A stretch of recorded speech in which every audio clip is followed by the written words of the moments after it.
on, everybody? Welcome back to our channel. It's your girl Bex. And I'm Carly. And we're bringing you content designed to unlock your mindset and your actions to be limitless. So don't forget to like, comment, share, and subscribe. And as always, ring the bell notification.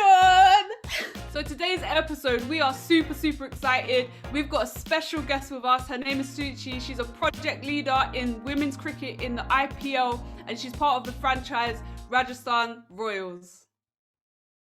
So Shuchi, if you'd like to introduce yourself to us and the audience, that would be amazing. Sure. Thanks for having me here, Rebecca. I'm very excited to be a part. I am Shuchi. I went to Colombia to do my master's and, hence landed up in India. I work in the sports industry. Right now, I work with an IPL franchise called Rajasthan Royals, and it's a cricket franchise, and I lead the women's cricket development for them. Amazing. So just tell us a little bit more, like, how did you get into this line of work and into this industry? That would be amazing. Sports was always part of life. Got it from my dad, who was a boxer. I played for India.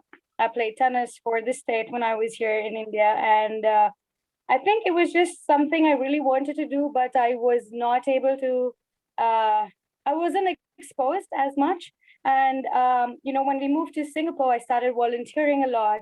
I worked for various events like WTA Finals and the Southeast Asian Games and F1. And that's when I actually saw the other side of sports, and I was studying engineering at that point of time. So, this was like a great getaway also for me, not just the pocket money, but I think it was just something I was really enjoying, or I felt passionate about and things like that. And after engineering, I was exploring options, and my father wanted me to do MBA. It's pretty much like the stereotype in India, everyone has to do an MBA. So I was preparing for my GMAT to apply for my MBA at Columbia, and I discovered that they also have a sports business and management course. And I just, at that point of time, I was also reading like Steve Jobs' book on connecting the dots and all of those things. So did a lot of those exercises, and I think really went with my gut. And after that degree, I think, I knew it, that this is where I want to be. And so, ever since I'm working towards developing those skills and entering the sports industry in full force. Incredible. So did you say that you played tennis? Yes, I did. Do you still play now, or you've given up? Yeah. You still play. So who's your favorite tennis player then?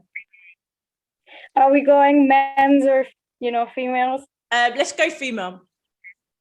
So I've always loved Serena. She's the reason why I started playing, and I think she's also the reason why I got into the sports industry, because I was working with WTA Finals, and I saw her in front of me, and I was just like, pause. Oh, wow. I was like, there will come a point in life where I'll work with her. And it so happened when I was working, during my education at Columbia, I worked for 3 US Opens. So That was like the best thing. Yeah. So Serena, and then after that, I pretty much enjoy Simona Halep's game. Yeah. Yeah, but now Naomi Osaka. I saw her when incredible. She won there. Oh, she's terrific. I know she's amazing. I was gutted though that she beat Serena, because I'm desperate for Serena to get the 24. I'm desperate, but it is what it is. Yeah, I share the same sentiment, but I think she's her legacy, So Serena's always gonna be Serena. 100%. 100%. I think no matter what, she is the greatest female tennis player ever. I think even just across tennis as a whole, it's going to be a long time before someone does as much as she's done. So yeah, definitely. Oh, yeah. I think even in the men's circuit, no one's going to get as close to her. I mean, Federer is there, but he's been struggling a little bit. So let's just hope Serena just stays on the top. Yeah. Absolutely. Cool. So in terms of your day then as a project leader, then what does a typical day look like for you? So there are two parts of it. One is obviously when I'm working out from the office, it's more of strategy, planning, And we have a lot of meetings going on with clients, and it's just basically how I want to plan the next couple of years for women's cricket. So every month, and we have like 3 academies, so it's like more of like the back end work going on. So when I'm doing that, I think starts pretty early with respect to the Indian time standards. I start work at 8, and it starts from like checking emails to like planning my day. I have, because of COVID and the pandemic and the work from home situation, everyone's like really obsessed with Zoom calls. So I end up having about 3 to 4 every day. Yeah. And between that, I have other work that I'm also taking care of. So I'll try to squeeze that in, maybe make some phone calls, check in with the coaches and, the players, all of those things. And it's more of like documentation and proposals and submissions and, brainstorming on that. And then, yeah, I mean, because IPL season and, when you're at home, you don't have switch off. So you end up working really late. Yeah. So I try to go by 7 because I got to go play tennis at 7.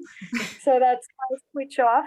And if I am traveling and I'm outside, like on the ground or like in another city, then I'm at the ground at 8 o'clock meeting the curators or the government officials like from the cricket associations. We usually have camps going on, so I'll be with the coaches and just running that whole show. So that's about 10 hours on the ground, and then come back and like follow up with your reports from that day. Really Wow. cool. So you said you have 3 academies. Where are they based?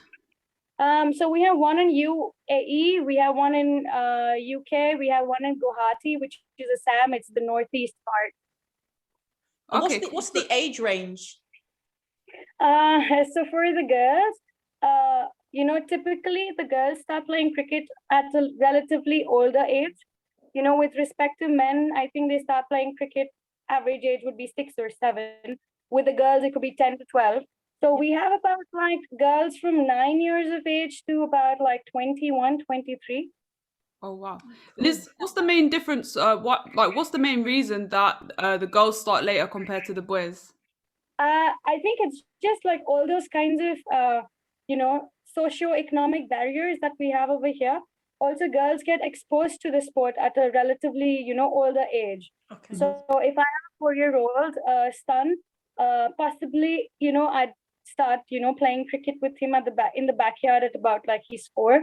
But I wouldn't really do that with a girl. Okay, yeah, understandable, makes sense. Cool. So what would you say, so how long have you been in this current role? So 2 years. Yeah, I just completed 2 years in Feb. And in that time, what would you say you're most proud of? Yeah, I saw the question. I think when I started working in Jaipur, women's cricket, I took ownership of that in June 2019, and I think I was just doing a lot of groundwork. I had to go meet school principals. I had to get them to buy in with what I was trying to do with Rajasthan Royals and the women's cricket program, and it was just a lot of trips to Jaipur. I feel like I'm really happy with the way I was able to bring people on board, get them to trust me, and I feel like I just got so much support from the local coaches and HODs from schools and principals for that matter, which actually led to me organizing this cricket competition for the school girls from Rajasthan. So in Rajasthan, there are very few school girls cricket team, and this was something like that was the first thing I wanted to do, was to change that. So I had actually hosted the first ever Rajasthan Royals school girls competition in November. And but there were 4 schools across Rajasthan, which is a pretty big state actually. So it's a shame we got 4, but I was happy that we got 4. And what really made the difference for me was there's this school MGD. It's in Jaipur, and it was founded by the royal family of Jaipur. And the principal of that school Like she's been like my ultimate favorite since the first time I met her, and she was actually the first principal I ever met with respect to selling cricket to her. And she was a player and she was like really busy and, she's like a big one there. So I had invited her to be like the chief guest for my competition and she actually made it. Oh, She wow. had an event at her school and she, left the chief guest with someone else and she made sure she was there. And I think when I saw her walk in, it was that feeling that you did good, Yeah. hey, I'm here and you did good. So I think that's been like my most proudest moment so far. Yeah. So I've got a question. Like, obviously, it's a male-dominated industry, right? So I know you're talking about like you meeting with females and stuff, but when you're actually talking to guys and you're trying to get them on board, what is like? How are you overcoming that? Because there must be some sort of barriers, or have you found that because maybe you're one of the leading women, that they've been more receptive? Like, how is that dynamic? I think I have actually been really lucky because when I was spending a lot of time in Jaipur, we actually had a boys team too, a junior boys team, but it was, I mean, the boys obviously had a lot more than the girls did. So we, kind of like, I was more focused in developing the women's game. And I think overall, so Rajasthan Royals has a support staff. It's a crew of like 4 or 5 coaches that we have for the main team. And I feel I've been very lucky because they have backed me throughout. They're men, they played cricket, Mm. at form, they're coaching now, and they're coaching junior boys also, they coach domestically. I think I've been very lucky because they understand my vision and I was able to, get them on the same page. So they actually have been my cheerleaders. And when they go talk to 5 other people saying, hey, she's doing this incredible thing and she's leading and just give her a chance. 8 out of 10 times it so happens that they trust me with it and they allow me to do, give me a chance basically. So I've been very lucky with that. Also, I feel like everyone I've met with respect to, parents or the junior boys and things, I don't know. I think I was just really lucky. I got my way out. I was able to talk to them at their level. I was able to understand, and I listen a lot. I think this is something I've learned is I listen to their problems, their stories, and I try to solve them. So I think, and I think fairly done that too. Be able to help them out right from scratch. So that's kind of the trust they have in me now. Yeah, amazing. So you mentioned about them being on board with your vision. So what is that big picture plan for you then? Yeah. So I want Rajasthan Royals to be pioneers of women's cricket, and I think that means providing a pathway to the young girls over here. Because it so happens we have a defined one for the boys, but we don't have that for the girls, and it's a lot harder, and things like that. So I think that's definitely the goal. We want to be promoters of the sport. We want to basically get ourselves involved in creating competitions, giving them a platform, giving them an opportunity to play. Because the girls here, they are very good with their skills, their techniques, but when they go on the ground, they don't know what to do because they're not used to playing enough competitive matches. Good. So that is something we want to start changing at stage 1. And then stage 2 is obviously how we get more of these people on board and push them towards the state cricket teams. So that's the 1-year goal for now. Amazing. So you said you had there's an academy in the UK, did you say? Yes. Where about in the UK? I think it's in Surrey. In Surrey. Okay, that's not too far from us. I mean, it would be awesome to come down and take a look once COVID is out the way at some point. That'd be really cool. And I think you guys will really enjoy it. One of my fast bowling coaches also, he's a former fast bowling coach for Rajasthan Royals. He's also there. Stefan, you must have heard of him. And he used to play earlier. And, he's there too. And he's hardcore into strength and conditioning. And, he has something called the Face Lab. So it's really exciting stuff that he's doing too. So yeah, that was on my list. I want to come now and see the infrastructure, see the resources, and get to work with people over there. Definitely. Surrey's beautiful. Really, So really. when you come over, then we'll definitely have to do a part 2, and maybe you'd be able to, I don't know, somehow get us in there to have a look. Involved, yeah. Try and hit Yeah, a few fixes. yeah, that'd be fantastic. Just yeah, I'd like to see you guys too in person. So awesome. So what's been like the biggest challenge that you have had in COVID? Obviously, we know that, everybody's having challenges, but what's been the biggest one for you so far? I think the biggest one for me has been that I live alone in Mumbai. My family is in Singapore, and I got stuck in Guwahati when the lockdown was announced over here. And so like going back to my empty apartment and just being there for months was a lot. Also, I'm a very outdoor person, and I'm a very like people's person. Like people are oxygen to me. So not being able to do those things, not being able to go out, and I think it was overall it was very different. I've never stopped. I'm always moving. I'm always on the go. I'm never put. So like I think it was that pause that was very, very uncomfortable. But then I think sports obviously came back to rescue.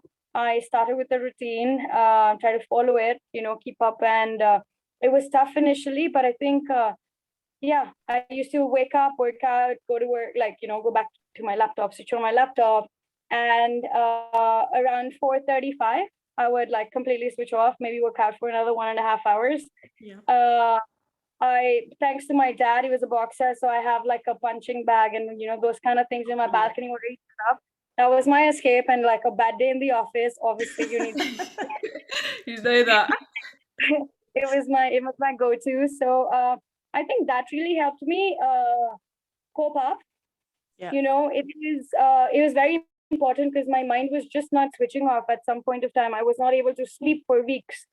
And I just didn't know what was happening because I felt so like caught and like suffocated in that place. And obviously mom and dad are in Singapore, my sister's in Canada. I can't really open the door and even see my neighbors. So yeah, that was and no amount of phone calls, video calls helped. So I think yeah, it was lots of self-discovery. I painted my house walls. You won't believe it. Like I legit painted the walls across in my house. A lot of different things I tried. A lot of I think also coming back to working out.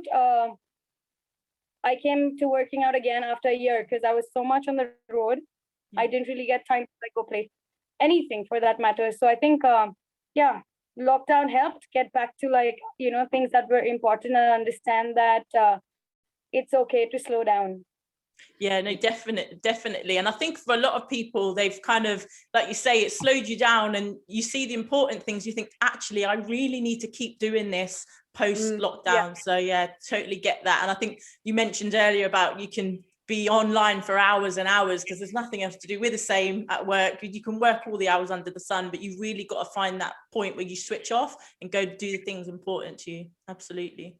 Yeah. Cool. So question for me then, what would you say if there's any to other anyone, girls and boys, whoever want to get into this industry, but definitely I think with females, what would you say would be the key steps for them in getting into something that is a male dominated industry within the sports sector? What would you say are key steps for them to think about and challenges they may face and how you think they should overcome them? I think most importantly, just get out there, get your hands dirty, grab every opportunity that comes your way. I started working when I was 16. That's when I did my first WTA finals. And if I didn't do it, I wouldn't know what I want to do and probably end up being a banker somewhere. So please get your hands dirty. That's really important. And get into, get into it with like your, sleeves rolled up. Like, don't be afraid or don't be scared that you're not going to perform, you will fail, whatever. All those things are really not required. And yeah, so that's one, like, get your hands dirty. Second, I think spend time connecting with people, not, I hate the word like connections or, those professional terms like network. I Yeah, feel like it's more about building relationships. absolutely. You have to come down to having a relationship with people around you. And that's what matters, because I can be connected to 500 people, but if I have relationships with 15, those 15 are probably going to help me out further, or, um, they'll be there for me, or I'll be able to work with them. And I feel like build relationships, talk to people from your industry, pick their brain. I think when I was at Columbia, that was the most important thing we were taught. Talk to people, pick their brains. So I actually got blocked off LinkedIn for 2 weeks at one point in time, because I reached out to like some 120, 130 people on LinkedIn.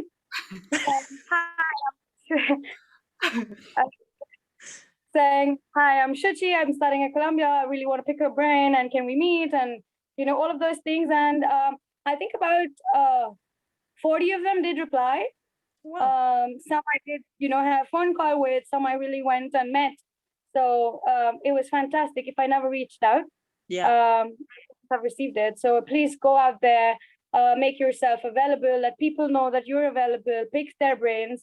And I think the last bit is just believe in yourself, because this is an industry where, and it happened to me, I learned the hard way. This is an industry where, like you said, it's so male dominant. There'll be a lot of people who want like having you around on the same table because you're a woman, and or other things like maybe you don't know sport, or they come up with things like that helps their ego.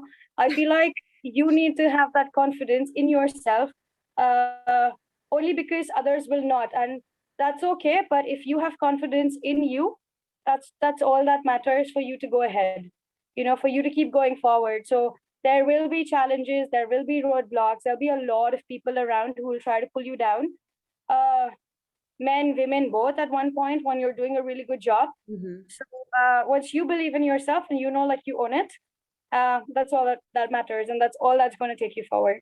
So keep that going. Incredible. Wow. Thank you so much. Yeah, that's incredible. Thank you so much. And you know what? I think that's a perfect place to leave this interview. So we just want to say thank you again for coming through and passing through and being our first guest on our channel. We're super excited to get this one released. Thank you so much. And Carly, have you got anything else to say? No, same again. Thank you so much. It's been incredible and amazing advice and note to end on. Thank you so much. Thank you for having me here. I cannot wait for the episode, and good luck. If ever you need anything else that I can do for you, keep in touch. Definitely. Thank you. Thank you, guys. Thank you. Care. Bye-bye. Bye. So that's the end of this episode. Thank you so much for tuning in. Don't forget to like, comment, share, and subscribe. And if you want to feature on our channel, be sure to reach out to us.